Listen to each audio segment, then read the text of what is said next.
In this video, I'm going to illustrate, again, how AnyExecutable can help you prevent various pieces of software from being installed on your workstation. And the example we're going to use for the purposes of this video is a keylogger. This is just a real quick little keylogger that we wrote and developed here in-house. And, you know, most of the time this is something that's going to run hidden, but for the purposes of this demonstration, there's a user interface to it.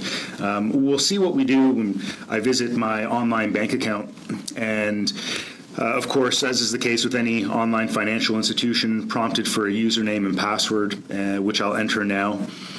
And I'll click the login button, of course, and we'll get a good glimpse at the money that I'd like to have in my bank account. But just as an example, to show what the keylogger has captured from this last session, both the URL or the location of my financial institution, as well as the username and password. But it's done more than that. It's actually sent an email to the creator of the keylogger with that information captured directly within the body of the email.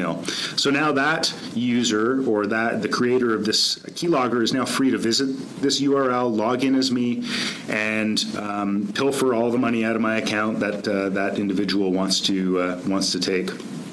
Now, interestingly enough, I visit a site like VirusTotal, which is a consolidation of all of the antivirus engines that are available. And this is a real handy little tool because it'll show you exactly which antivirus engine with the latest definitions would have been able to detect this malicious piece of software, in this case, my keylogger.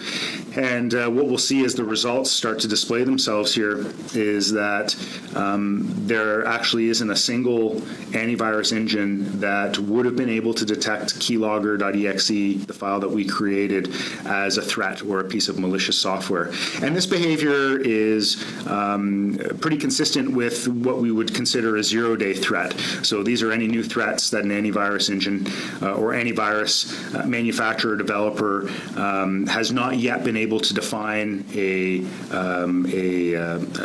protection against, or a new definition set against. So, you know, again, not necessarily just a keylogger, but any zero-day threat that's available or present on the internet would be able to infect a workstation and circumvent the protection that antivirus provides. Now, if we enable AnyExecutable, we'll see that running the keylogger, or attempting to run the keylogger, is prevented by AnyExecutable.